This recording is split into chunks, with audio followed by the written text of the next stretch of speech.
नमस्कार दोस्तों, कैसे हैं आप लोग। उम्मीद करता हूँ कि आप लोग अच्छे होंगे। तो दोस्तों, जैसे आप लोग स्क्रीन पर देख रहे होंगे कि इसमें लिखा हुआ अंतरिम सरकार 1946। तो दोस्तों, मैं आप लोगों को बता दूं कि ये जो अंतरिम सरकार बनी थी, देश जब स्वतंत्र होने वाला था 1940-47 में स्वतंत्र हुआ था। 1947 में 15 अगस्त 1947 देश स्वतंत्र हुआ था। उस समय कैबिनेट मिशन की संस्तुति पर अंतरिम सरकार का गठन किया गया था। तो उस अंतरिम सरकार में जो मंत्रालय, जिन लोगों ने मंत्रालय संभाला, उससे संबंधित मंत्रियों के बारे में अक्सर क्वेश्चन वनडे एग्जाम्स में पूछ लिया जाता है। तो उसी बात को ध्यान में रखकर मैं यह वीडियो आप लोगों के लिए लेकर आया हुआ हूँ। तो जैसे कि स्क्रीन में आप लोग देख रहे होंगे, लिखा है अंतरिम सरकार 1946। तो दोस्तों, इसका थोड़ा सा मैं पृष्ठभूमि आपको बता देता हूँ क्या हुआ था। 1946 में ही एक कैबिनेट मिशन भारत आया था। तो उसने अंतरिम सरकार के गठन और संविधान सभा के चुनाव के लिए एक प्रस्ताव रखा था। उसी के आधार पर इस अंतरिम सरकार का गठन हुआ था। तो चलिए आइए देखते हैं कि अंतरिम सरकार में किसको कौन सा विभाग मिला था। और दोस्तों, मैं आप लोगों को ट्रिक्स याद करवाऊंगा, ठीक है ना। बिल्कुल एक बार यदि आप इस वीडियो को पूरा देख लिए तो आपको ये कभी भी नहीं भूलने वाला है। इसकी मैं आपको गारंटी दे सकता हूँ, क्योंकि जब आप देखेंगे तो आपको खुद लगेगा कि क्या मतलब कितनी अच्छी ट्रिक है, ठीक है ना। तो चलिए आइए देखते हैं जल्दी से। तो सबसे पहले जवाहरलाल नेहरू। तो सभी को पता है, लगभग जो भी स्टडी कर रहे होंगे या कंपटीशन की तैयारी करेंगे, जिन्होंने भी इतिहास पढ़ा होगा, पॉलिटी पढ़ा होगा, उनको सभी को पता है कि जवाहरलाल नेहरू हमारे पहले प्रधानमंत्री थे। तो उस समय जो सबसे ज़्यादा विदेशों में चर्चित और लोग जिन्हें जानते थे तो जवाहरलाल नेहरू ही थे। और भी लोग थे स्वतंत्रता संग्राम सेनानी, तो जवाहरलाल नेहरू। तो जो अंतरिम सरकार बनी थी उसमें भी प्रधानमंत्री जवाहरलाल नेहरू को बनाया गया था। और दूसरा, राष्ट्रमंडल संबंध के मंत्री भी थे। दोस्तों, एक बात मैं बता देता हूँ कि जो राष्ट्रमंडल संगठन है, इसमें जो सदस्य देश हैं वो देश हैं जो ब्रिटेन के उपनिवेश रहे हैं।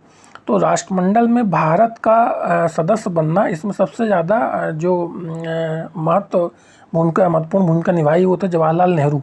तो इससे भी आप याद रख सकते हैं ना कि राष्ट्रमंडल से संबंधित मंत्रालय किसे मिला था, जवाहरलाल नेहरू। और विदेश मामले तो आप जानते ही हैं कि जवाहरलाल नेहरू को विदेश घूमने का बड़ा शौक था। अब विदेशों में सबसे ज़्यादा जो एक अपनी इमेज अच्छी बना रखी तो जवाहरलाल नेहरू ही थे। नेक्स्ट देखते हैं, सरदार वल्लभ भाई पटेल गृह सूचना एवं प्रसारण मंत्रालय के मंत्री थे। तो इसका याद करने का तरीका मैं आपको बता देता हूँ।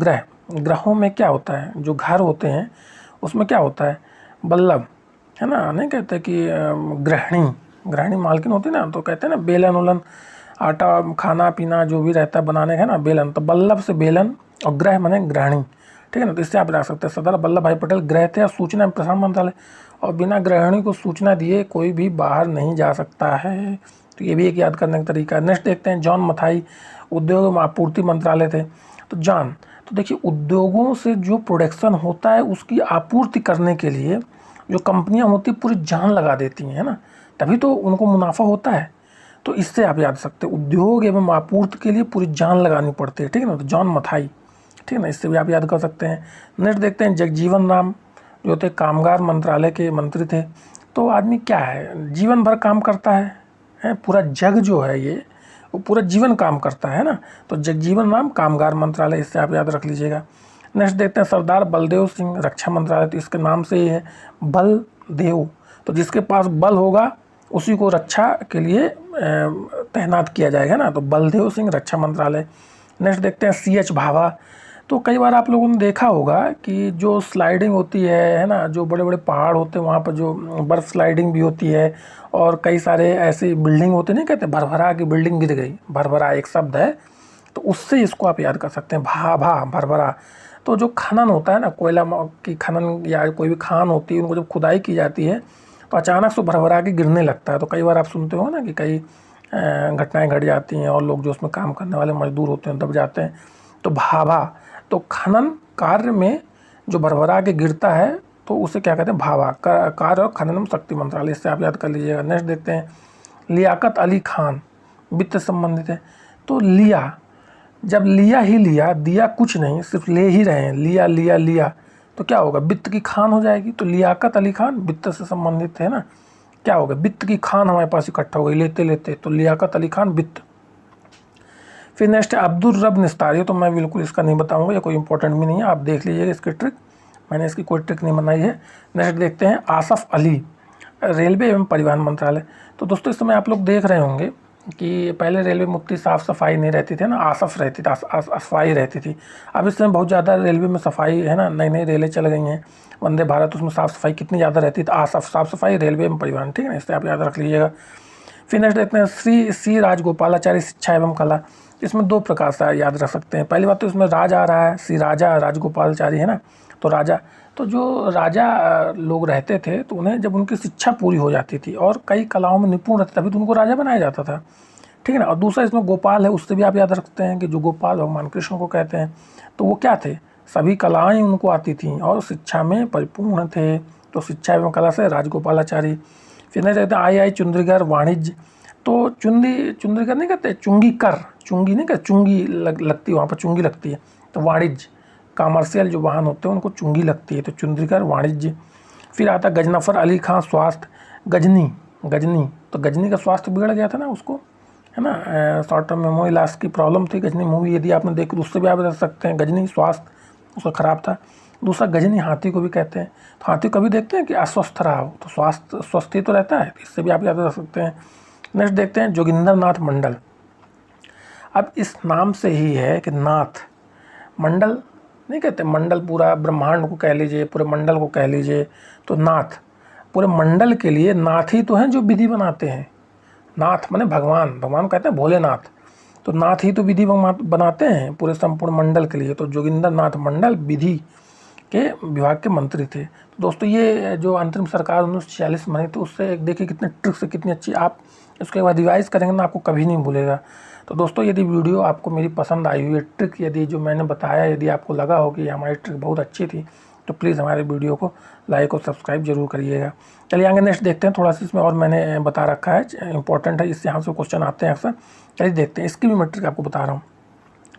देखिए राष्ट्रपति, उपराष्ट्रपति, राज्यपाल, इनकी जो है जो न्यूनतम आयु होती है बनने की होती है 35 वर्ष, ठीक है ना।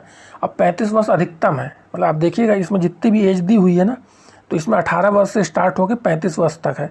तो राष्ट्रपति आपको पता है सबसे उच्च पद होता है अपने देश का, उपराष्ट्रपति, उसके बाद स्टेटों में राज्यपाल होता है ना, राज्यों में, तो तीनों की 35 वर्ष है। अब आगे देखते हैं नेक्स्ट क्या है, लोकसभा सदस्य चुने जाने की न्यूनतम आयु कितनी है, 25 वर्ष। राज्यसभा सदस्य चुने जाने की न्यूनतम आयु कितनी है, 30 वर्ष। तो दोस्तों आप लोग जानते होंगे कि जो हमारा केंद्रीय जो संसद है वो 3 चीज़ों से मिलकर बनी होती है, किससे, लोकसभा से, राज्यसभा से और राष्ट्रपति से मिलकर बनती है हमारी जो संसद है। तो जो लोकसभा और राज्यसभा है, तो आप लोग जानते होंगे कि लोकसभा को निम्न सदन कहा जाता है और राज्यसभा को उच्च सदन कहा जाता है। तो उच्च है तो इसकी एज ज़्यादा होगी, लोकसभा निम्न है तो इसकी एज कम होगी, तो कभी कन्फ्यूजन नहीं होगा। तो लोकसभा की न्यूनतम एज कितनी है, 25 वर्ष, और राज्यसभा की अधिकतम एज कितनी है, 30 वर्ष। उसी प्रकार राज्यों में जो केंद्रीय जो राज्यों में विधानमंडल होता है वो भी 3 चीज़ों से मिलकर बना होता है, विधानसभा, विधान परिषद और राज्यपाल से मिलकर बना होता है। तो यहाँ पर भी वही चीज़ लागू होती है, विधानसभा जो होता है निम्न सदन होता है, विधान परिषद जो होता है उच्च सदन होता है। तो विधानसभा की न्यूनतम आयु 25 वर्ष जैसे लोकसभा की होती है, उसी प्रकार विधान परिषद की राज्यसभा के समान जो न्यूनतम आयु 30 वर्ष होती है। तो दोस्तों ये भी याद, अब मतदाता की न्यूनतम आयु सभी जानते हैं 18 वर्ष होती है, ठीक है ना। नेक्स्ट देखते हैं जो इसमें है, तो ये मुख्य संवैधानिक पद एवं अनुशासन के लिए जो इनको शपथ कौन दिलवाता है। तो आपको पता है दोस्तों कि यदि एक चीज़ आप देखा जाए तो केंद्रीय कार्यपालिका जो होती है उसका प्रमुख कौन होता है, उसका प्रमुख होता है राष्ट्रपति, मतलब सबसे सर्वोच्च पद पे कौन होता है कार्यपालिका के, वो होता है राष्ट्रपति। इसी प्रकार हमारी न्यायपालिका, इकहरी न्यायपालिका हमारी है ना, इकहरी न्यायपालिका है। तो न्यायपालिका के सबसे उच्चतम स्तर पर, सबसे ऊंचे पद पे कौन बैठा होता है, मुख्य न्यायाधीश बैठा होता है। तो दोस्तों जो ऊपर के दोनों कार्यपालिका न्यायपालिका वो एक दूसरे को शपथ दिलाते हैं, ठीक है ना। राष्ट्रपति को शपथ कौन दिलाता है, भारत का मुख्य न्यायाधीश, ठीक है ना। और नीचे देखिए 30 नंबर में क्या लिखा, मुख्य न्यायाधीश को शपथ कौन दिलाता है, राष्ट्रपति। तो ये आपको याद रखना, दोनों उच्च पद पर बैठे हुए एक दूसरे को शपथ दिलाते हैं, ठीक है ना। और ऊपर अब बाकी देखिए यहाँ पर पहले में क्या लिखा है, राष्ट्रपति को शपथ कौन दिलवाता है, मुख्य न्यायाधीश भारत का। और ये त्यागपत्र राष्ट्रपति किसको देता है, उपराष्ट्रपति को। केवल ये ही आपको याद रखना है कि राष्ट्रपति को शपथ कौन दिलाता है? मुख्य न्यायाधीश। और राष्ट्रपति अपने पद का यदि त्याग करना हो, त्याग पत्र देना हो तो किसको देता है? उपराष्ट्रपति को देता है। नेक्स्ट देखते हैं, उपराष्ट्रपति को शपथ कौन दिलाएगा? राष्ट्रपति दिलाएगा। त्याग पत्र किसको देगा? राष्ट्रपति को देगा। सब में राष्ट्रपति, देखिए इसमें चारों में, यहाँ पर देखिए चारों में राष्ट्रपति लिखा हुआ। अब मुख्य न्यायाधीश को शपथ कौन दिलाएगा? राष्ट्रपति। और मुख्य न्यायाधीश किसको त्याग पत्र देगा? राष्ट्रपति को ही देगा। तो बहुत आसान है इसको याद करना, एक बार आप लोग ध्यान से देखेंगे तो ये याद हो जाएगा, ठीक है ना। तो दोस्तों ये था आज का वीडियो। आप लोगों को यदि प्लीज़ पसंद आया तो इसको लाइक और सब्सक्राइब